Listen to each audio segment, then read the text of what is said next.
کبھی مایوس نہ ہونا اللہ سے کہ میں اتنے گناہ کرتا ہوں، اللہ کیسے معاف کرے گا؟ اللہ بڑا کرے، اللہ تھانے دار نہیں ہے، مہربان ہے، دوست ہے، ہمارا دوست ہے۔ اللہ سے باتیں کرو، اللہ سے یاری لگاؤ، اللہ کو دکھڑے سناؤ، یا اللہ میرے ساتھ یہ ہو رہا ہے تو کچھ کر دینا۔ اللہ سے لاڈ کرو جیسے ماں سے لاڈ کرتے ہو۔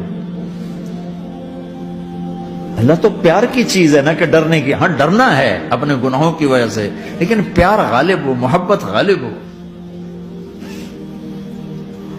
وہ نہیں تھا کہ چرواہا موسیٰ علیہ السلام نے سنا، کہہ رہا اللہ سیاں تو آویں آ، تیری جوہاں کڈاں، تین تیل لاواں، تین کنگھی کراں، تین روٹی کھواواں، تین دودھ پیواواں، یہ اللہ سے باتیں کر رہا۔ تو موسیٰ علیہ السلام نے اس کو بدبخت یہ کیا کہہ رہا ہے؟ کہہ رہا یا اللہ تو میرے پاس آ، میں تمہیں تیل لگاؤں، تیری جوئیں نکالوں، تیری کنگھی کروں، تجھے بکری کا دودھ پلاؤں۔ تو وہ تو بیچارہ ڈر کے رونے بیٹھ گیا۔ جب موسیٰ علیہ السلام طور پر آئے تو موسیٰ علیہ السلام